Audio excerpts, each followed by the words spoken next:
us in, babe. Welcome to Coco Caliente. I'm not going to lie, we're a little bit tired. Yeah, we are. I'm like exhausted. We've been on the road, guys, for almost, it feels like 2 weeks now, right? Yeah, 2 weeks. We went to LA and, we podcasted, as you guys heard. Work. Exactly, That's with Leo and a couple other people, which you'll hear down the line, but with Leo, and also actually from this episode, which would be Phil. This is a really great one because you will learn so much stuff that you didn't know. Guaranteed. 100%. And I say that a lot, as my friend Chris pointed out. Shout out Chris. Already 2 minutes in. He said, not even 2 minutes in, 100%. I said 100%. But it's a really intriguing episode. You learn a lot about Phil that you wouldn't learn otherwise. I mean, he was so nice. I mean, he let us come in his office. He's such a great person. There's nothing. I mean, he is just a great human, all around, pretty much perfect. It's insane. Just wait till you hear his story. Yeah. But so, anyways, we will read our reviews and then we'll recap some of the episode for you. Yes, that's exactly what we'll do. Amazing Race. It was episode 3 of season 31. Yes, episode 3 in Vietnam. Right. But yes, as we always do, Nicole's going to kick us off on the reviews because we love that you guys do this for us. We love reading them. We love reading all of them. We could read all of them if we could, but I mean, time doesn't allow for that. So we pick some out and just keep doing it. Thank you so much, Nicole. This one is called Sweet and Entertaining, 5 stars by Emily Ann RN, as in, I think, a registered nurse. So shout out. Nurse in the house. I've never watched Big Brother before, and I've first heard Nicole on Caitlin Bristow's podcast. She had such a sweet and endearing personality that I decided to give this podcast a listen, and I'm hooked. Aww. Nicole and Vic have such a sweet relationship, and they keep the podcast so entertaining. I love listening every week. They are so relatable as a couple and as individuals. The topics they cover are so enjoyable. I'm such a fan now. I highly recommend if you enjoy listening to great people and inspiring couples. Thank you, Emily. Woot. Woot in the house, that nurse in the building. Thank you so much. That's really cool that she heard me on Caitlin's podcast because I was so nervous to do that. I remember when you did it, or actually before you, because I had left Tennessee already. Right. And you were like, oh my God, I'm so nervous to do this podcast. Because I had been putting it off for a long time. And you're like... yeah. Because Nicole, she feels really comfortable with me when I'm in the room with her podcasting, and so she didn't know how she was going to feel, and she crushed it. She knocked it out of the park. So. Did you listen to it, Vic? Yes, I did. No, you didn't. You need to. I listened. Okay. You don't know. Okay, who do you got for a review? So I think this is A. Gadsden 428. Best part of my week, 5 stars. As always, 5 stars. Thank you so much. Wait, did you read this one last week? No, I don't think I did. Yeah, I think you did. You think I did? Best part. I remember the title. Really? What does it say? Best part of my... If it did... This is funny. I'm going to leave this in. I'm pretty sure you did. No. The best part of my week was somebody else. There's another Peyton title. Chapman. Okay, so if you guys want to be picked by Victor, best part of the week title. That's funny that you remembered that, though. Good memory. This is organic. So, I truly look forward to this podcast every week. Victor and Nicole are so funny and relatable. I'm honestly convinced that Nicole and I are the same person, LOL. Ooh. You can tell that they are very genuine and want to put out good content for the listeners. I love how listening to this podcast brings positivity into my week. Keep up the good work. Love y'all. Oh, that's super sweet. Yeah, that was awesome. That made me feel good. Yeah. Yeah, like if you think that we make you feel good, you make us feel good too. Oh, tenfold. Yeah. And I guess that'll kind of segue into this week's episode of The Amazing Race, which was pretty intense. Yeah. And I just want to say something. Go ahead. Watching myself back on TV, it's difficult. Mm-hmm. Because I know what I was feeling at the moment. Yeah. Exhaustion. Oh. Like your anxiety. Mm-hmm. Tell him, baby girl. I mean, I just look like I got hit by a car, kind of. But what I'm saying is, when you're talking, I gotta call myself out on this, because when you're talking like to the cameraman or whatever and answering questions, I'm just like do. In La La Land. Because I felt awkward like staring at the cameraman when I wasn't answering. Just like looking and nodding. And I'm just like thinking, oh my God, like you should have just like looked and nodded, because I was like thinking that they would just zoom up on your face. And here I am just like on the side of you, do. And I hate it. Yeah. And what people don't realize is at that point, I mean, we had left another country, flew on the plane, did an entire leg. We left in the morning. It was late at night by the time you finish. You're exhausted. You're hungry. So you do those interviews after it's all the said leg. and done. So you don't go to bed or you don't eat or anything in between? Yeah, so you're tired. And I mean, you're physically, emotionally, mentally, everything drained. Mm-hmm. And I mean, and we said this before, it's the best sleep we've ever gotten in our lives. Because you're so tired, you fall asleep right away. You will not have sleep trouble. And lucky for us on this leg, we were on a high at least. And we were still, I mean, there's no getting any energy back. But because, you're excited that you got second place, but then you're like, how fast can I get to the bed? You're more excited that you get to go to sleep before everybody else. Yes.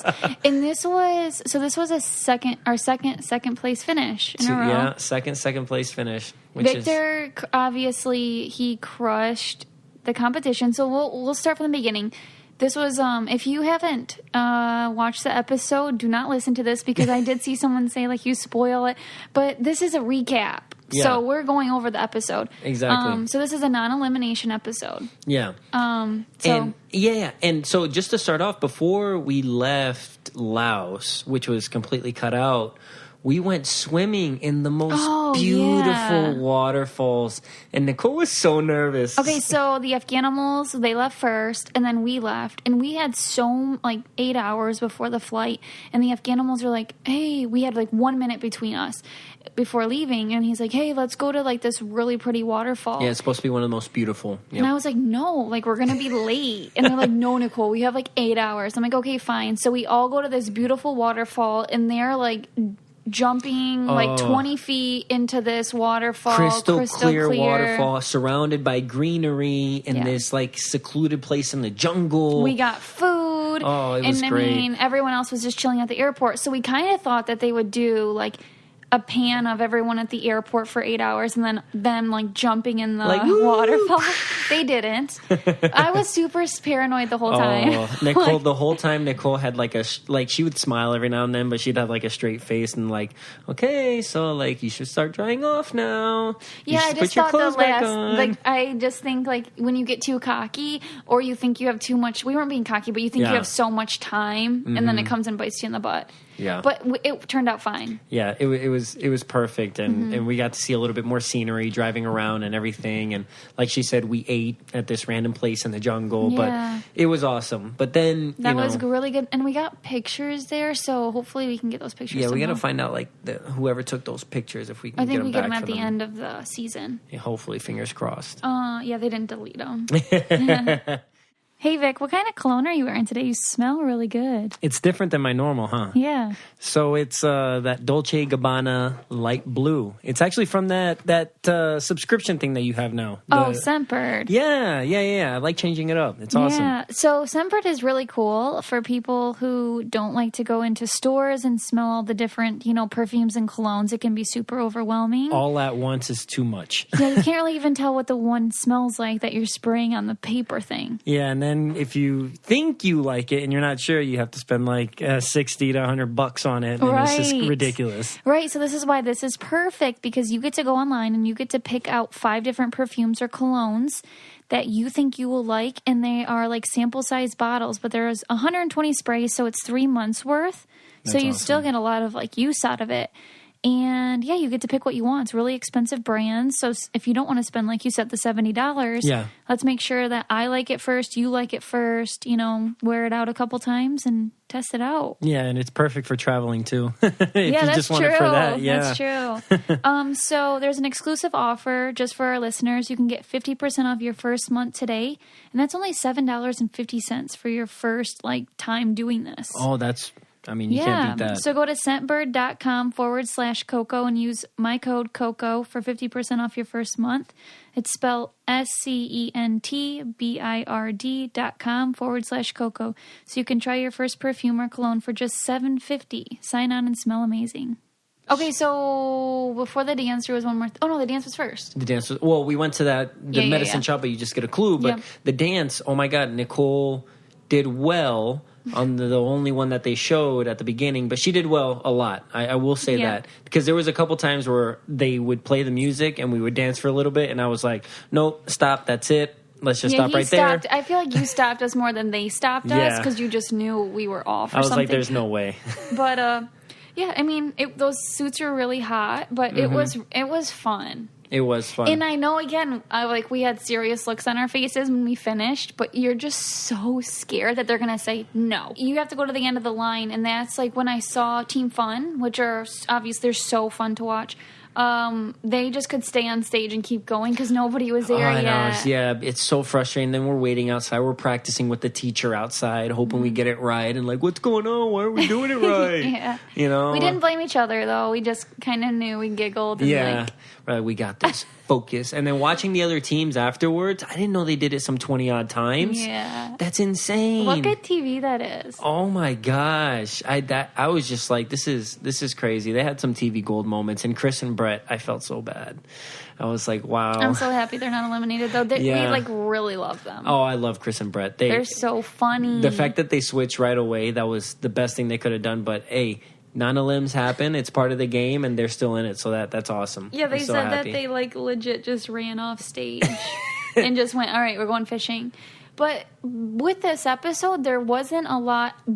Since we were second, I didn't know a lot that happened. That was a lot of stuff that I hadn't seen. I didn't know that people got lost. Yeah. Even seeing what those crawdaddy, whatever those fish thing were. Yeah, I was expecting a fish. I would have caught that and thought I had the wrong thing. And put it back. Threw it back. No, I caught something else. So it was cool because we didn't see a lot of that. It's just whoever you're running the race with that leg, that's who you see and hear things about. But I don't know what was going on. And the end of the leg. And then when we went to do the karaoke, that was as hard as it looked. Right, so trying to see first hearing what they're saying, and it's on the piece of paper, it has it in Vietnamese, and then it has it how you would enunciate it in English, right, or any normal English alphabet, and then so you're trying to read that out, and as you're doing that, at least when I first got there, it was just Colin, and you're trying to be conscious of the other person, so those earphones aren't good enough for you to be able to just hear yourself. Yeah. And so you're trying to squeeze the headphones, do this, and then next thing another person comes in, and so now there's three of us, and it's difficult. And Eliza starts yelling, and I'm like, what the heck? I couldn't have handled it. I was like, I can't deal with this. I mean, I can't even hear myself think at this point. And luckily I had been able to practice just with Colin in the room for a while, and I was confident enough to be like, you know what? Forget this. I'm just going to do it and go for it. I joked that when she apologized to you or whatever, I was just like, yeah, you did him a favor. It's no big deal. You pushed us along faster. Yeah. Because you never know. Maybe Colin would have went or something. Yeah. You never know. So I was great. And it was cool. It was that was a fun competition to do, especially since I got it first try. If I had stayed there, I would have been aggravated. We picked you to do it because you already spoke Spanish and English. And I figured you learning another language. At that time, I don't even know if we knew it was in another language, but I knew singing was more your thing. Yeah. With following along with lyrics. I love to learn new lyrics. That's my thing. Yeah. That's my jam. So I'm so happy we picked you because we would have been the non-elim team that got out. That was oh, sorry. Yeah. Lucky us. That was a lot of fun. I was happy. I was happy we got to do that. And although we didn't get to see much of us on this episode, it was great what they did show. You know what I mean? And it was fun. And forget it. We got second place. I don't care. Right. Show whatever you want to show. It's weird, for me watching it back because it's I'm kind of disappointed that I'm not I mean, we're laughing and smiling a lot, but we're not woo, screaming all the time. Yeah. Because we were so in it. Yeah. Competitive mindset. Yeah, I give Team Fun a lot of credit for but they've done it before too, and they kind of know, okay, maybe I can take doing it again, I'd be able to be okay, Nicole, breathe and enjoy the moment a little bit more. Yes. Yeah, because we were all 100% game mode focused all the time. I could tell this episode we were more game focused because we were scared. Yeah. Yeah. Because it was that dancing scared the crap out of me. And then also the karaoke scared the crap out of me. So I was like, oh my God, this is getting scary. This is like 3. You know, last episode I was getting to hang out with elephants and no big deal. And then now it's completely different. Yeah. And it goes to show on this episode too, like what Leo said in the beginning was the taxi can be a make it or break it too. Mm-hmm. Because, you know, a couple teams, it just literally just because of their taxi is why they were late or delayed. Yeah, we had a good taxi. We had a good taxi that time, and he knew exactly where to go and the fastest way to get there, and we were solid. But, you know, if they drop you off at the wrong place. Yeah, like a wedding venue. What the heck? Yeah. Brittany and Janelle? I thought that was hilarious. We didn't even know that happened. I didn't know that happened. Good thing they caught on fast about that. Because that could have been really bad. Janelle, we're literally at a wedding. Yeah. You just never know what's going to happen. No, you don't. And today, Chris and Brett, what's it called? Chris and Brett showed that you can't think that you're out. You just got to keep racing till the end because you never know. You just literally never know. And Leo Jamal went from first to almost last. So the race plays no favorites. That's true. That's very true. So we're going to do the Spanish word of the day. And hopefully Nicole gets this one. And I'm not going to tell you what it is on the side, so you know. I'm like saying, do an easy one. I'm sick of losing. So the Spanish word of the day is cantar. Guitar. Singing. Guys, so just to hear it again, because Nicole's all excited, cantar. Cantar. I think it's Cantar. Cantar. And that means sing. Hey, we still remember the dance. We performed it tonight. We did. We do remember the dance. Isn't that weird? Nostalgia. Yeah, it's like burned in our brain. Yeah, I mean, and it takes us a second. Like, we'll look at each other. No, it's like this. Oh, well, wait, and then you do this. And, we can get it in 5 minutes. Okay, and boom. Okay, we got it. Let's do it. Welcome to Vietnam. You know what was so sad? Like, when we were doing the dance and they would just be like, no, they didn't show it, but we just, like, hang our shoulders and be like, oh, no. They were like, what'd you do? Look at each other like, was it me? Was it you? me or what? was it you? Like, because I feel so guilty. Oh, both of us. And it's just like, dang it. Now we got to go wait again. Yeah. So, Nicole, you know, I envy you because Why? You can read books.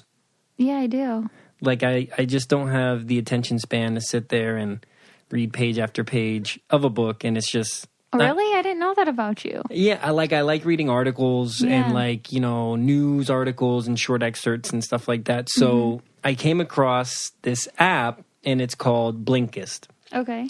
And so Blinkist, basically what they do is they get nonfiction like books and they'll condense them down into like 15-minute like readable or audible excerpts for you. It'll like summarize the whole book for you. Oh, wow. And I think it's freaking awesome because it's almost like reading a really good article in a magazine, you know, or online. Yeah. And I don't have to spend, you know, the 200-300 pages, you know, to go through it. Yeah, So that's really cool. yeah, it's really cool. And they have this book on there. So I'll do it like, instead of like scrolling through social media on my phone, I'll just pull up an article and I'll read a little bit. Or on my drive to work, I'll listen to a couple. Yeah. And then I can say, oh, you know, I read 4 books today.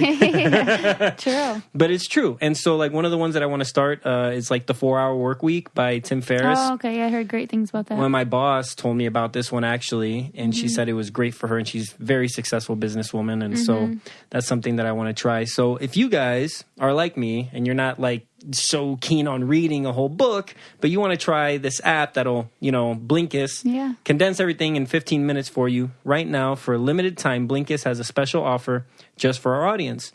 Go to Blinkist.com/Coco to start your free 7-day trial. That's Blinkist, spelled BLINKIST.com/Coco to start your 7-day free trial. Remember, Blinkist.com/Coco. So, did you think of a weird or normal? Oh, I got one. Okay. Okay, is it weird or is it normal? Weird that you can't eat like cake or any dessert brownie or anything in a full in a full form. You literally take a spoon and you mash it up in little pieces and mix it with ice cream. But this is for any dessert. Like, that sounds amazing, though. No, let me think. It looks like poop. Like, everything you mush up. You don't like to, like, take a little bite of cake with ice cream. You like to mush it all together. And mix it all together. Yes, I do. Because I just feel like it tastes a million times better that way. Like, why eat a whole piece of cake on its own when I can have the cake and the ice cream mix into one concoction that I can eat it all at once? No, you love, like, milkshakes. I'd rather eat my calories and you'd rather drink them. Like, you'll drink a smoothie that's, like, 1,200 calories, and I would rather eat something that's 1,200 calories. I mean, it depends on what it is, right? Because, like... Any desserts you mash, 100% turns into mashed potatoes. Never seen you not. Well, like, it grosses my family out. I think Nicole gets most weirded out. Actually, no, you do this sometimes, though, when I go to eat, like, Oreos or cookies, instead of just dipping it in milk. You let them just sit there for hours. So what I do, guys, is I'll get, like, a cup, and I'll put in, like, 4 or 5 cookies in it. And 12. Then not 12. And then I'll pour milk in and just let it sit for a little bit. And then I'll scoop them up if they're still intact with a spoon. They're not intact. Or, pieces of them. And I'll eat it like that and then drink the rest. See, yes, that's exactly. Like, I wouldn't mind dipping a cookie in milk. That's good. But if it gets to where it falls apart, that defeated the purpose. No, I think it's awesome. I think it makes the experience so much better. So with your cereal, do you just let it saturate until it's, like, not there? I can't eat crunchy cereal. I eat soggy cereal. We're so opposite. I think it tastes so much better, though. I'm all about the crunch. That's for me. I hate it. I hate going... Do you like to... I put chips in my sandwiches. I like that. You do that. I do that. I do like that. I don't know. It's just something about, even when I was growing up, I was like that. Like flan. So yeah, that's anybody really that mushy. Knows, yeah. Well, flan is like a traditional, like Spanish, Puerto Rican, whatever, dessert, and it's just like a pie or whatever. But it's not like a pie, like an American pie. No, it's like more like almost like a rice pudding, but rice pudding is like in jelly form, almost. Yeah, it's like a Jell-O, but not clear. Like hard. Yeah. Gosh, we're doing so bad describing it. Just Google flan, F-L-A-N, and it's typically like a vanilla. It's like a cream puff with just like the yellow part. It's like a pudding. It's like a pudding. Really, it's a pudding that's been hardened. Yes. But it still has that soft texture. But anyway, before I could eat it, I would have to go with my fork. Like, I'd break a piece off and then I'd smush it through the fork. It's already mushy. And when it's all mush, and then I would eat it, and it'd be so good. This makes me think of it. Does anybody chew Cheez-Its and, like, stack, like, the chewed Cheez-Its in your cheek and then eat them? Do you do that? Because that sounds freaking more weird than anything I do with any of my desserts. Yeah, I was just thinking, because it's, like, mush. That's the only thing that I like. I, like, chew the Cheez-Its and store it in my cheek. And then, like, saturated with saliva. No, and then I just, like, eat that part. I don't know. So you'll take. Let me get this clear. You'll grab, like, let's say 5 or 6 Cheez-Its. I don't really like Cheez-Its that much. This is the only way. So I like you just put them in your cheek, or you chew them first, and then you chew them, and then you just leave them in your cheek. Like, I'll put, like, 5 in my mouth, put them in my cheek, 5 in my mouth, put them in my cheek, and then eat it. It's, like, probably only a 30-second cheek resting period. You know what I used to do? The combos. The circular combos like pizza flavor or whatever. Yeah, I put those in my mouth, and then I, like, lick each of the ends so it, like, covers the entire hole, right, with the cheese, so there's no air gap. And then you can just suck out the whole cheese piece in the middle. How do you do that? So, like, if you just look at it, sometimes you could see all the way through it because there's just a little hole, because there's cheese in there, but, like, it's not perfectly. Mm-hmm. So I would make it to where the cheese would be perfectly flat on either side with, like, my saliva, and then I'd suck it, and the whole middle piece comes out. That sounds like a choking hazard. And then I do the opposite. I would bite around. I only like the cracker ones, and I would, like, take the. And you would leave the cheese? And I just like the outside the best. And I would eat the cheese last. I would still eat it, but... Same with, like, Skittles. I'll put Skittles in my mouth, and, like, I'll wait till they get a little soggy, and then I bite through all of them all together. Ew. Oh, that's really good. Okay, this has turned into a lot of Weird or Normal. I think we went over, like, a month's worth of Weird or Normal in one. Yep. But I don't know. It's just the things that we do with candy, right? Everybody has their thing, right? Like... Yeah, Your desserts, it drives me nuts. I don't know. I just but sometimes you like them. You remember, like, in the Big Brother house, I used to get ice cream and mix it with, like, the cookie dough. Cookie dough with ice cream. And I make my own chocolate chip cookie dough type I should have known back then. Yeah. That was a precursor to what it is now. It's everything, which is awesome for me. That means I get to eat all of my dessert. Yeah, he does. And I don't like the flavors he chooses either. We cannot agree on an ice cream flavor, people. Sometimes I'll just buy a bag of barbecue chips on purpose. Because that's not Nicole's favorite. Okay, but I got a new game. Okay. How many minutes are we in? No, you're good. We're good. We're only 20 minutes in, 23. So I'm going to do Would You Rather because you wouldn't play with me the other day. Oh, my gosh. And I just want to do a couple of funny things. I was really in the mood the other day, so I got to try to think. So say that again. Okay, so we're going to do a game called Would You Rather. Everybody knows it. Which we've never done before on this show. No, I'm just spontaneously bringing it up because I wanted to play in the car the other day, and he shot me down. She said something about toe jam and something, and I'm like... Nicole, I shot it down originally because you didn't want to play my game that I was making up, and then I just initially just shot down whatever game that you're bringing up. So, were you ready for this? Would you rather eat my a toenail clipping or my booger? Ugh. Eat either your toenail clipping or my booger. Or your booger. See, the thing is, there is no win-win in this situation. No, it's would you rather. I would rather do none. No, pick one. The thing, I know which one's way better. What's at stake are your toenail clippings. I would rather eat your toenail clipping. That's what I think so, too. Than your booger. But my booger is mush. You like mush. Oh. Okay, maybe it's a hard booger. What do you want? You know what? The thing is, there's nothing at stake here. You get what I'm saying? It's not like for $1,000. $500. For $500. I have to put you in the mindset. Yeah, I would do the toenail clipping. Okay. I would not do your booger. Okay. So my turn. Oh. Okay. If there was let's say the evil genie came out and said, I'm going to put this curse on you and you have to pick one because you don't get a choice, okay? You can either laugh until you cry every time you laugh. Or fart every time you sneeze. Okay. So, like, laughing, it would just be like, would it be painful? It's that hard, painful laugh that you do until you cry, but anytime you laugh. So, let's say you're in a meeting or something, and somebody said some stupid little joke, and you started laughing, and then you're crying, and they're like, what the heck is going on with this person? Okay, I'm taking that because it'd be a lot more awkward in a meeting if I sneeze and fart at the same time. So I'm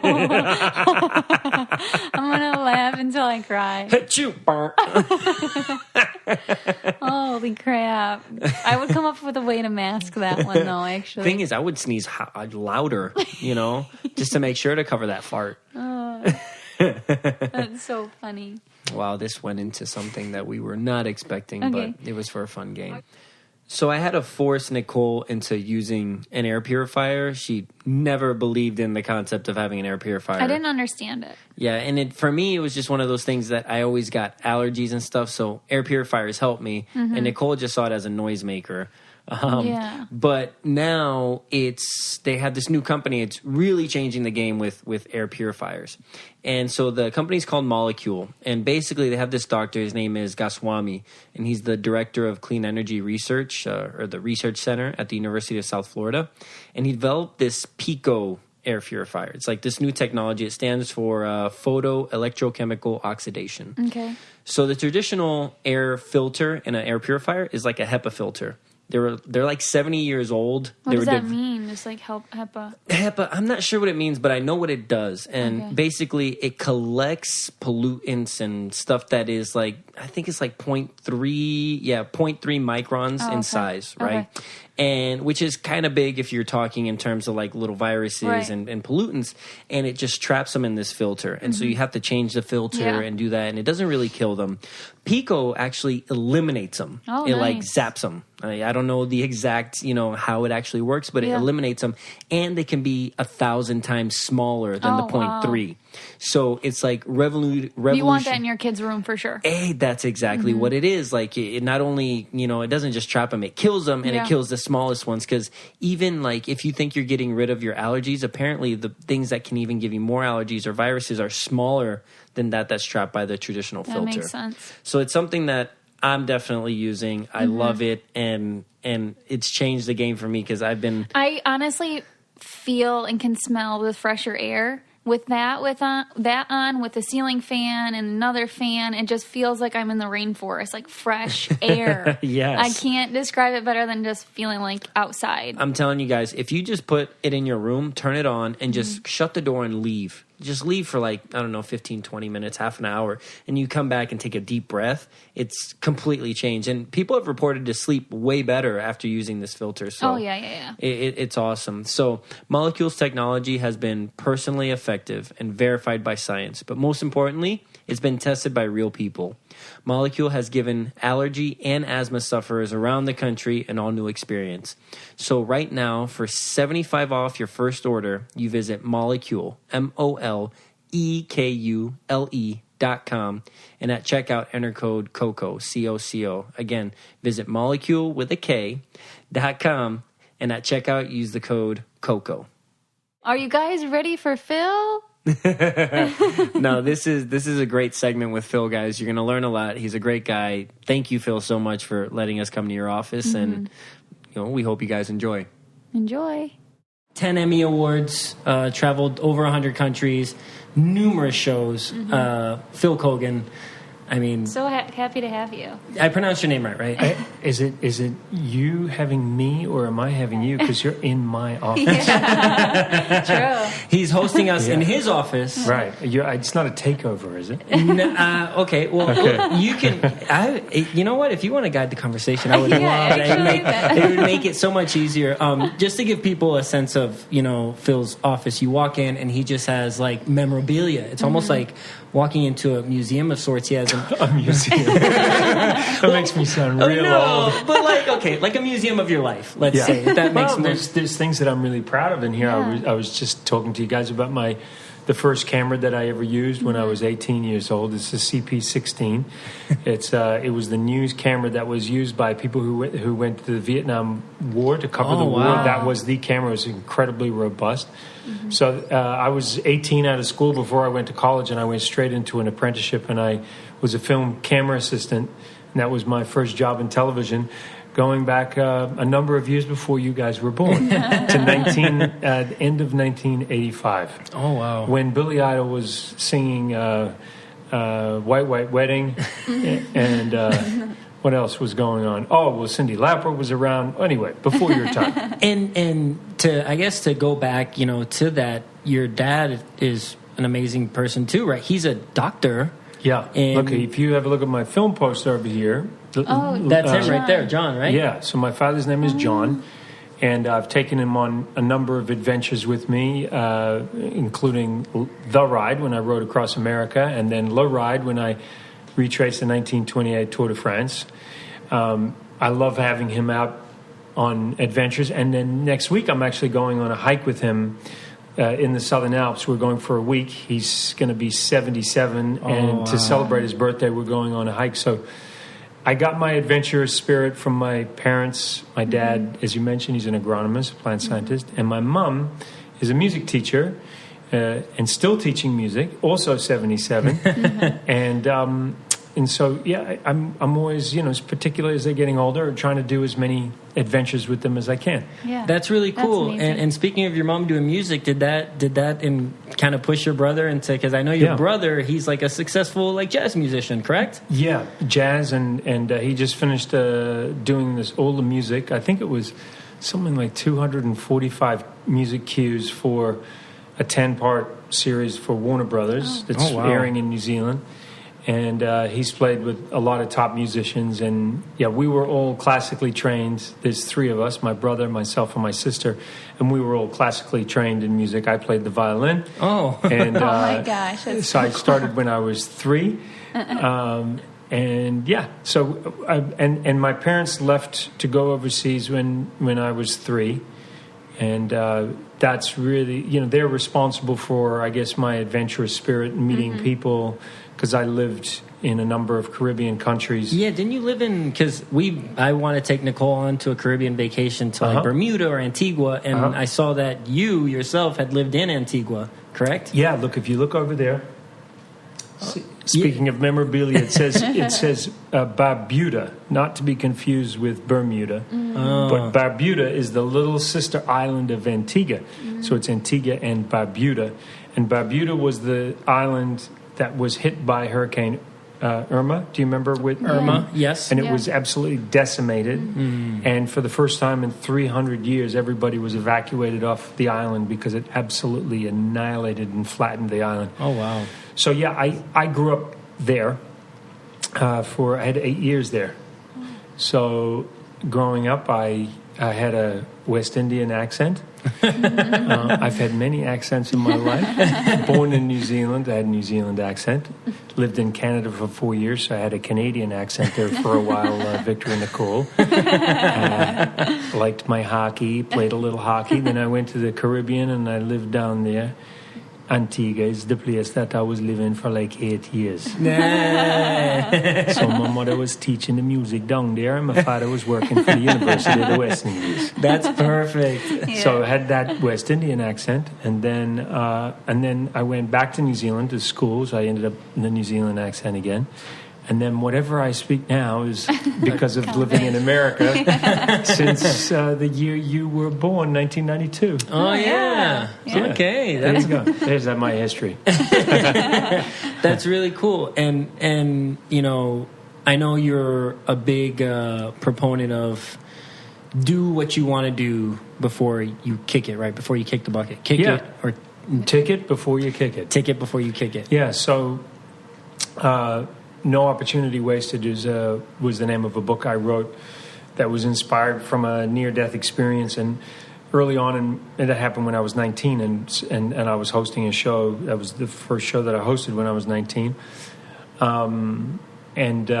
I wrote this list of things to do before I died, and then that's sort of been the impetus for everything that I've done. So these films, projects that I've worked on, this podcast that I have now, Bucket, which is, am I allowed to swear on this podcast? Yeah, so it's like Bucket, like fuck it, I'm just going to go do what I want to do with my life. Yeah. So I think we've done now about 50 of these sort of inspirational podcasts where I talk to people who are mavericks, disruptors, people who've done groundbreaking things. Pioneers in their field. Yeah, people who've been like the first African-American astronaut. Oh, wow. Yeah, Mae Jemison. She's unbelievable. And then the one that's just out this week was with Chris Borland, who walked away from millions of dollars in the NFL because of his concerns about CTE. CTE, yeah. Which is, he didn't realize he was going to become what many people called the most hated person in the NFL, but he stood up for what he believed in and walked away. So anyway, that's really been the impetus of my career, and everything I've done has been motivated by stories, telling stories in some form or another. And I've never taken a project, I'm pleased to say this, because I've been lucky, I've never taken a project just like to make money. Yeah. I've always jumped into things because I just feel passionate about it. And if we could revisit that, because I know that 19-year-old you, when that happened, you were like scuba diving to a shipwreck. Yeah. And you got stuck somewhere, detached from your dive partner, something like that. If you can tell us the story. Yeah. So the very first show I was on, I was 19. It was a New Zealand network show. It was called Spot On. In New Zealand, I guess Spot On it sort of means like, right on, or okay. I don't know, that's cool. Cool. Or something. Yeah, okay. Oh, yeah, Spot On. So I hosted that show, and there were three of us on the show. It was a network show that used to go on Sunday night, family show. People would write in and they'd say, I want to see Phil go do this, that, or the other. And in this case, they wanted to see me dive on the shipwreck, which was 120 feet down in the ocean. Oh, wow. And if you know anything about diving, that's actually a long way down, and you suck air very quickly.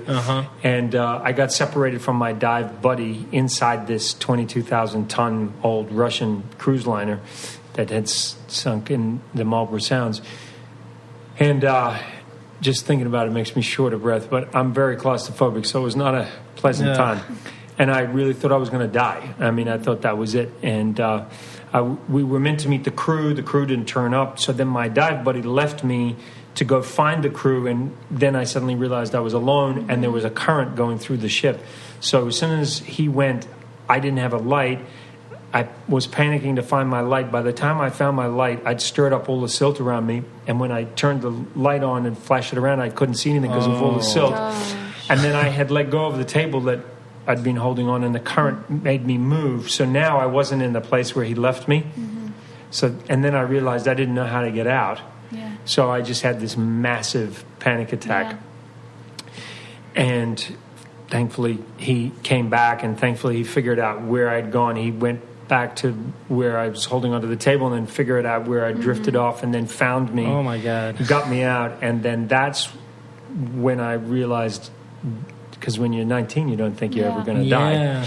And that's when I realized, oh boy, this is not a dress rehearsal. I could have just died. And how stupid to die, the way I would have died. And so I wrote down all the things I wanted to do in my life.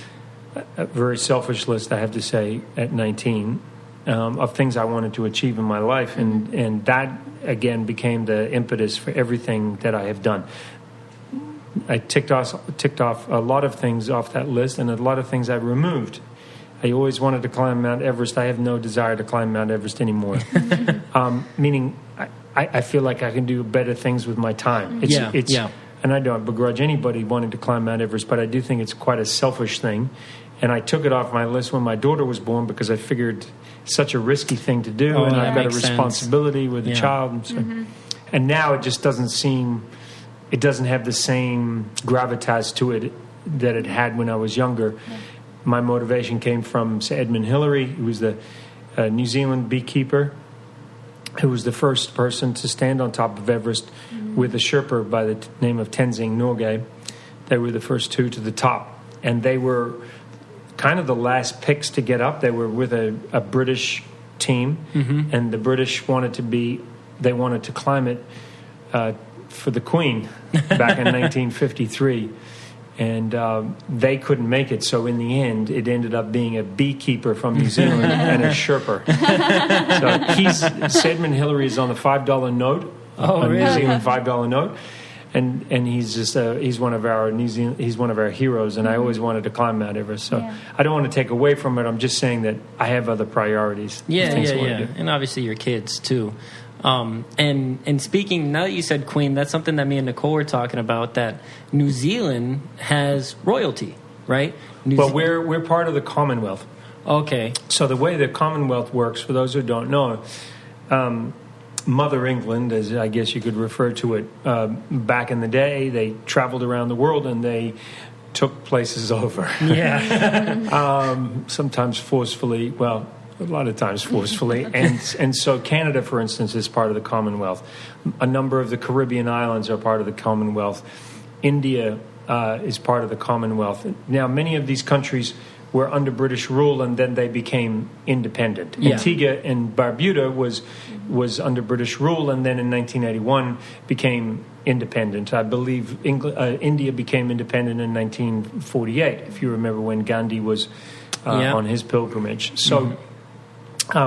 there was a lot of fighting between the British and the Dutch and the Portuguese and the Spanish. And so if you look through all the Caribbean islands, you see the mixture of French islands and Spanish influence, English influence.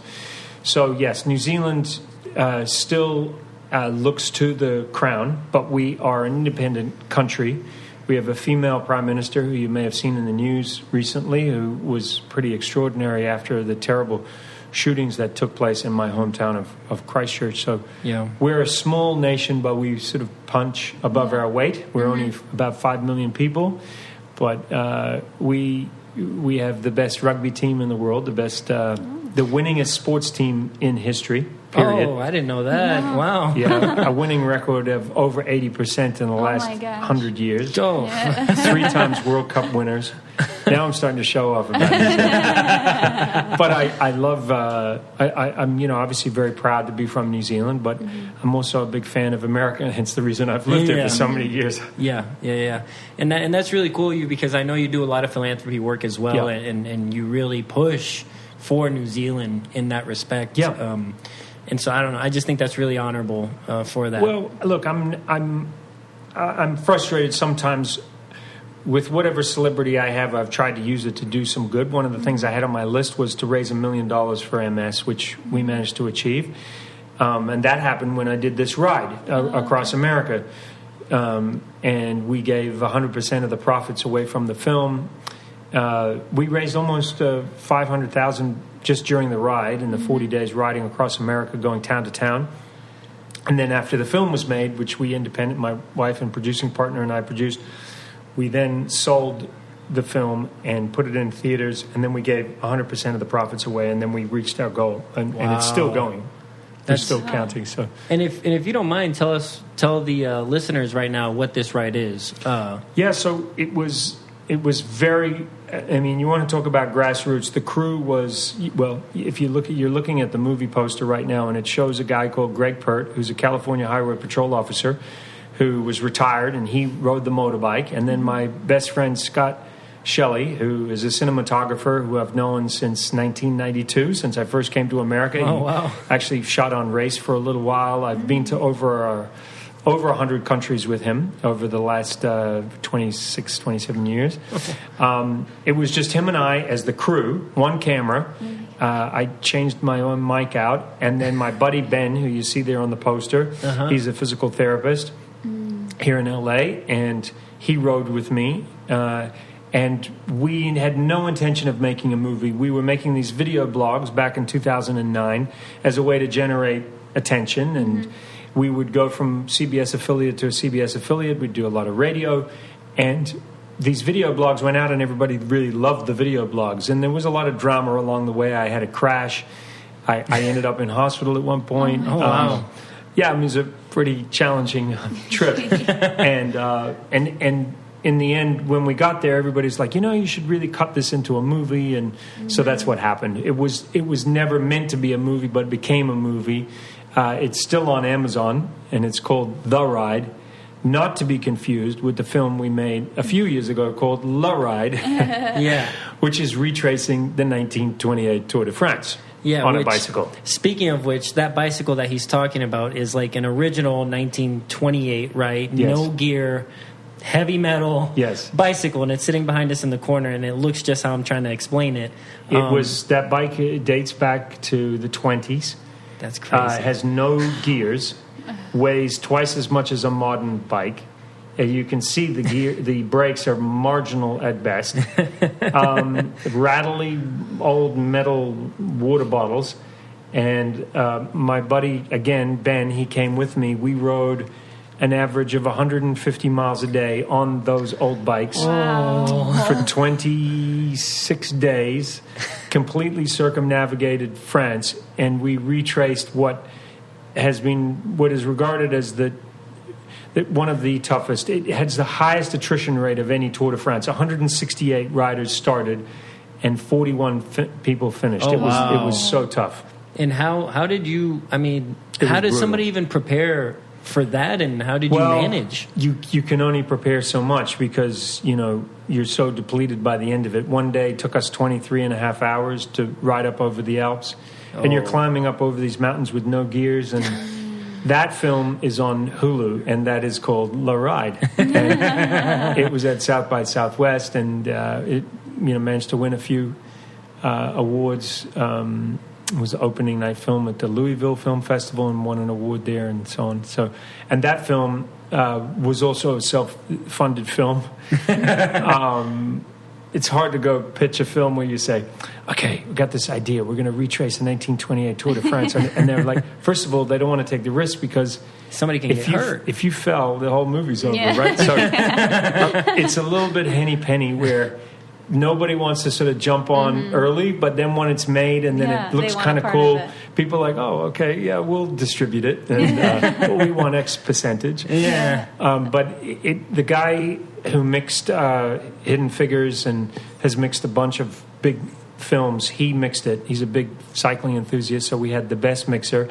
A guy who worked on Lord of the Rings, color grading Lord of the Rings, he did all the color. Wow. It was shot in 4K. It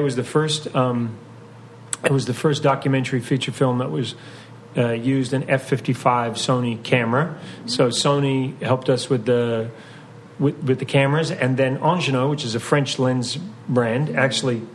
That old lens there is an Angeno. It's that's a 16 millimeter, but they make beautiful lenses. They loaned us over $200,000 worth of lenses. Oh wow! Because they were so inspired by the story, and then my buddy Scott and Greg came out on the motorbikes, and my friend Scott, who's seen America backwards on the motorbike.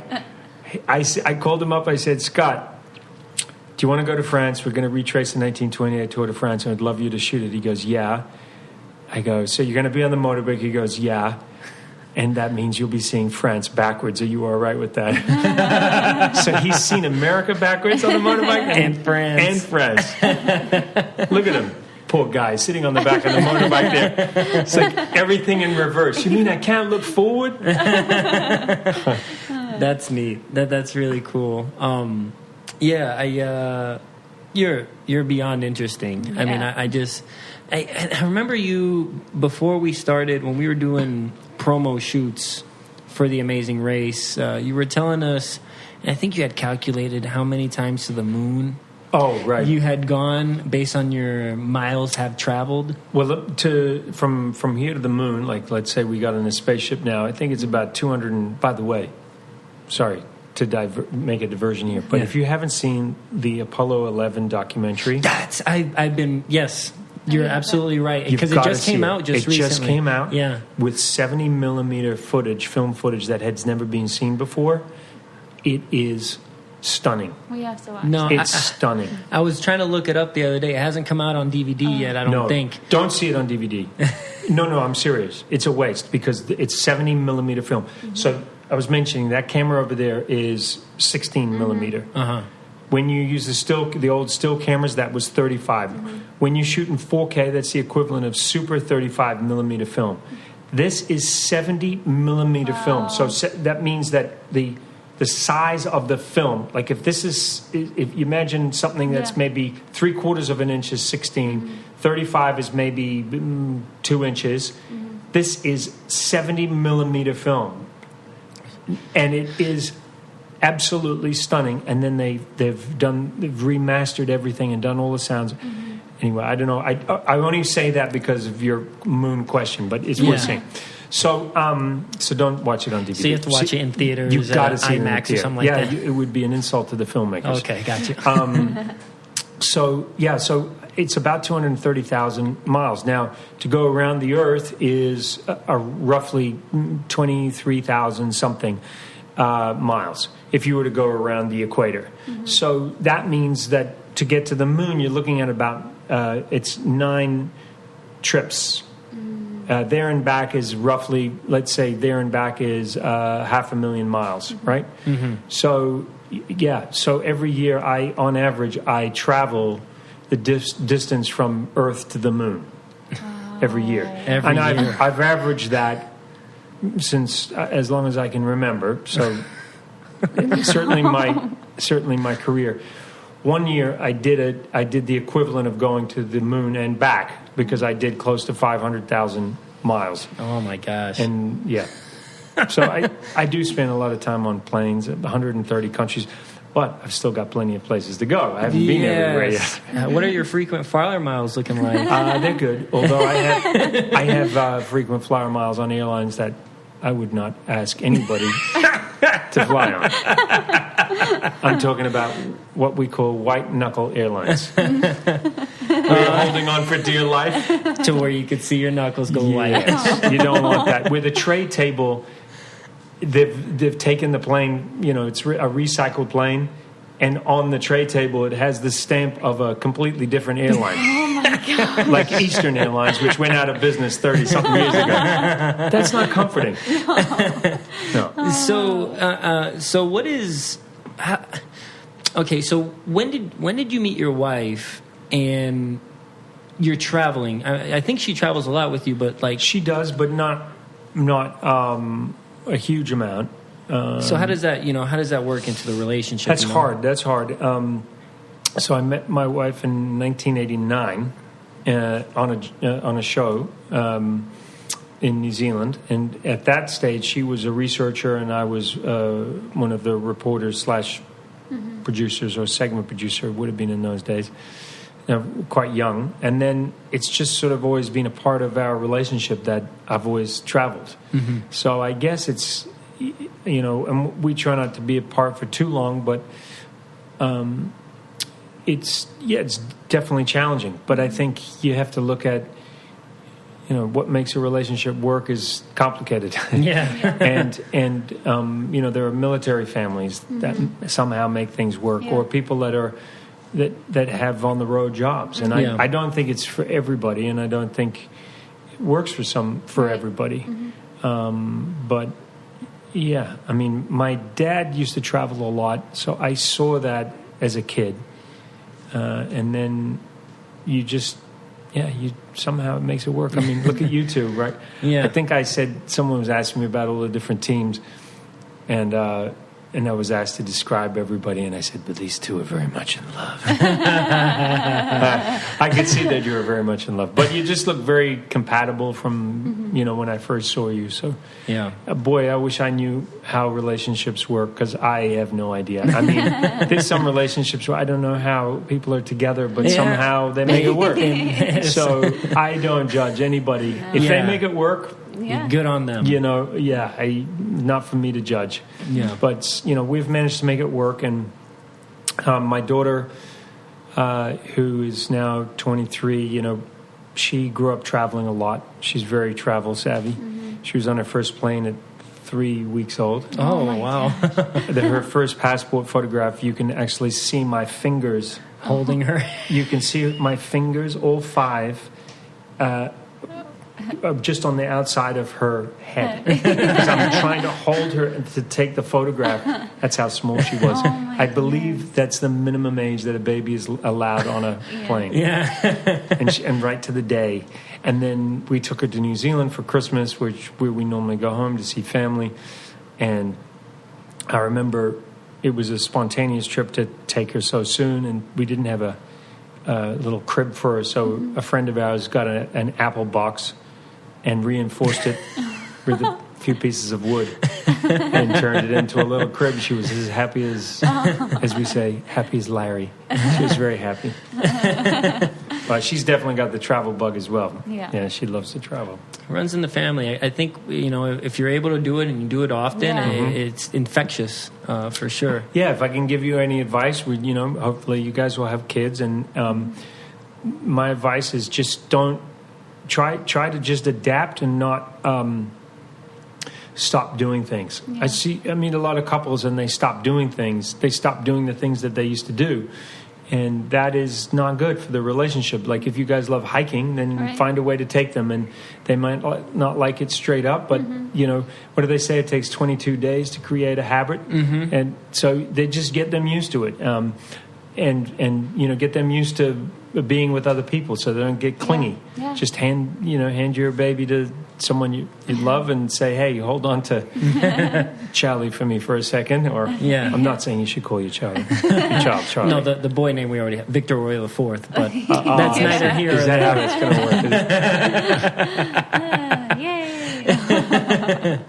work? Yay!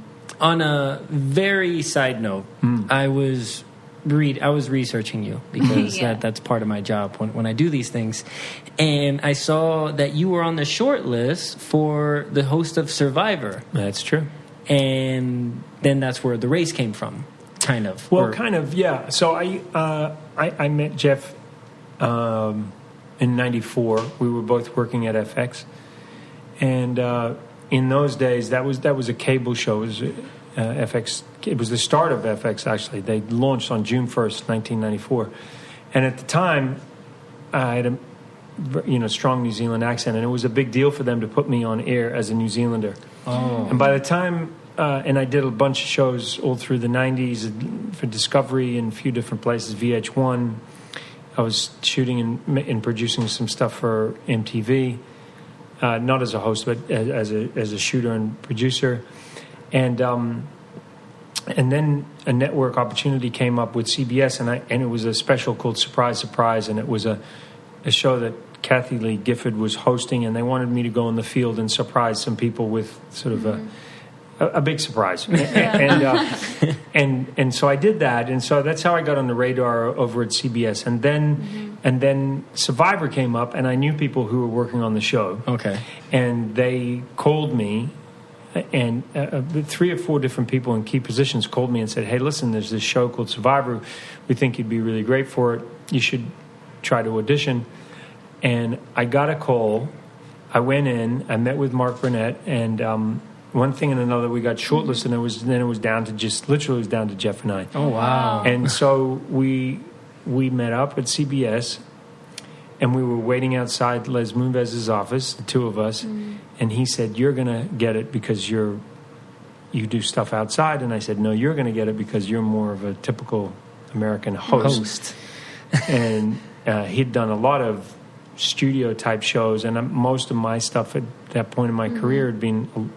I had done some studio stuff, but a lot of stuff outside. So anyway, we were, we had mutual respect for each other. And but one of the big issues that CBS had was the fact that I had an accent. Oh. And the idea of putting someone with an accent on network television in 2000 was not done.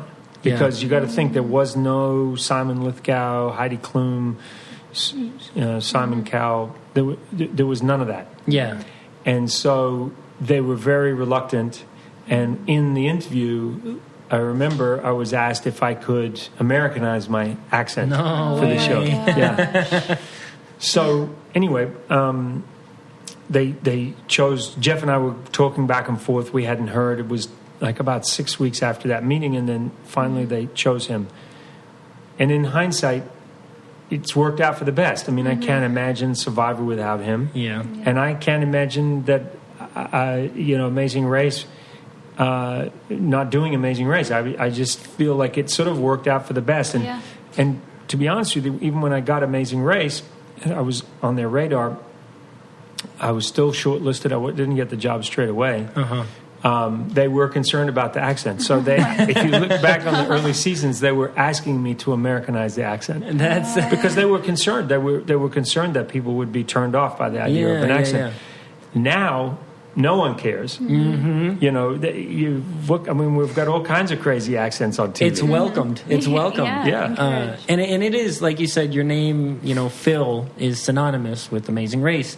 And you're a producer now, co-creator of the show. I'm not a co-creator. Not co-creator, but producer of the show, right? Yeah. So, and I have been for a long time, and I write the scripts, and I do that with someone on the show, Pat. We write the scripts together. And then I have to, keep the scripts updated on the road because they're constantly changing, as things are changing.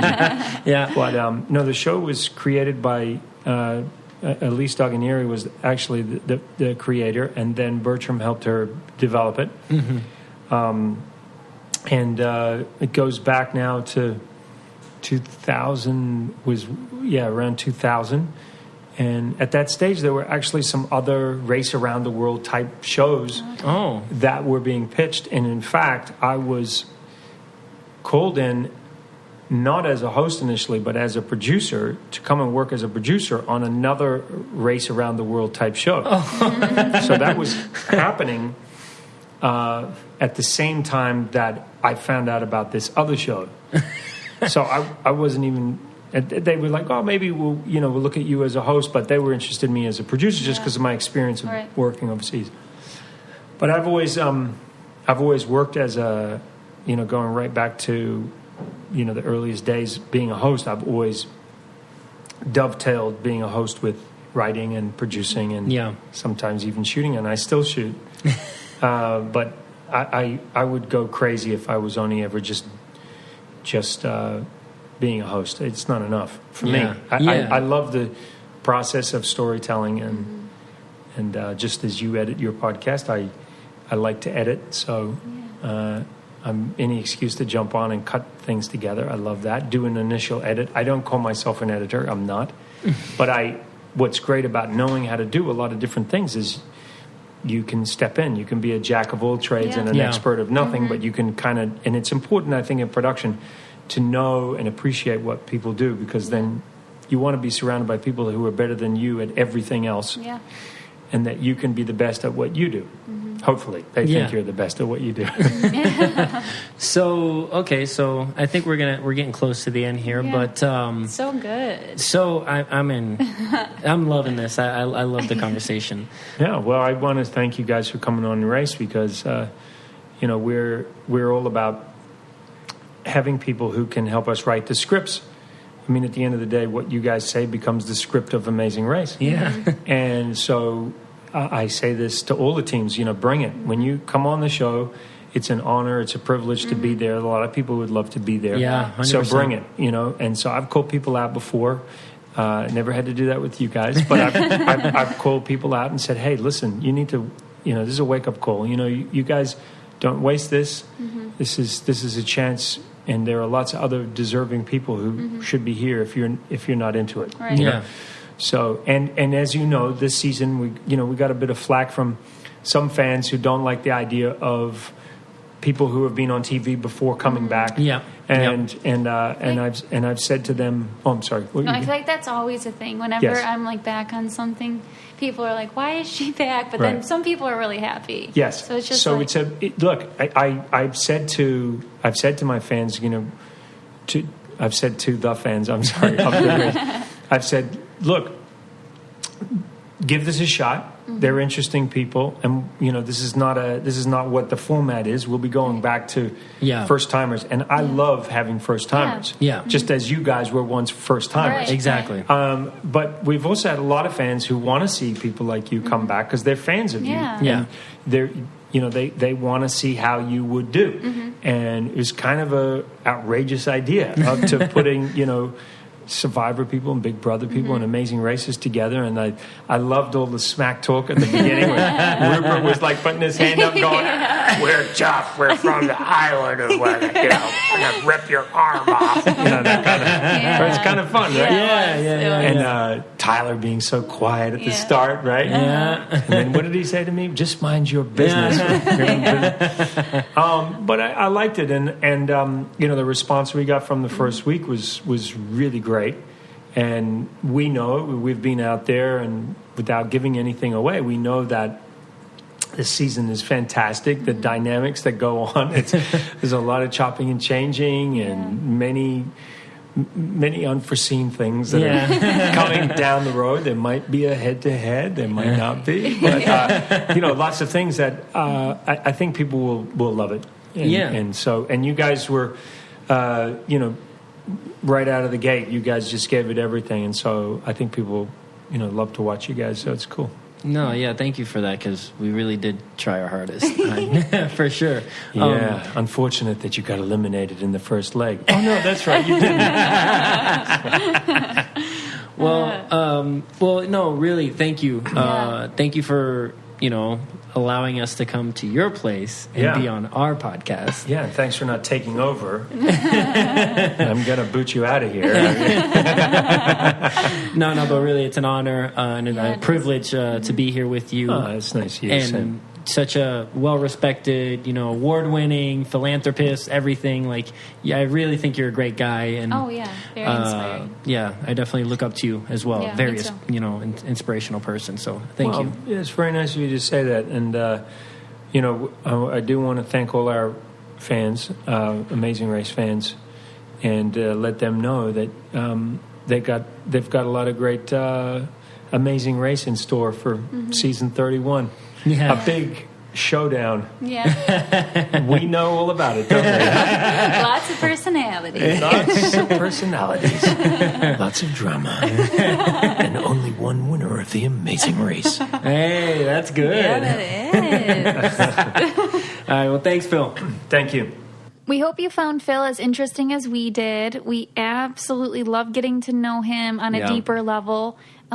That's something that we like to do is open up your guys' eyes, listeners' eyes to something that they didn't know. Not just superficial, but like deeper. What makes this person so unique? What makes them, what makes him twitch, you know what I mean? Yeah, and he had such great information for us. Yeah, he's phenomenal, really. So I appreciate getting to talk to him.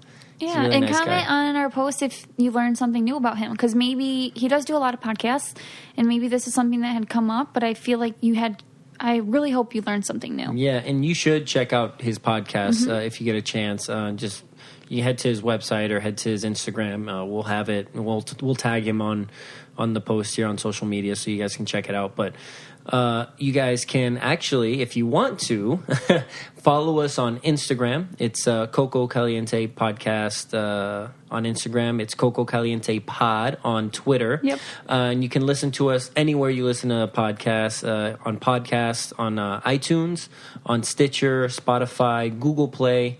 Don't forget to rate, review, and subscribe. And you can also listen and buy merchandise at www.cococalientepodcast.com. Thank you guys so much. Thanks.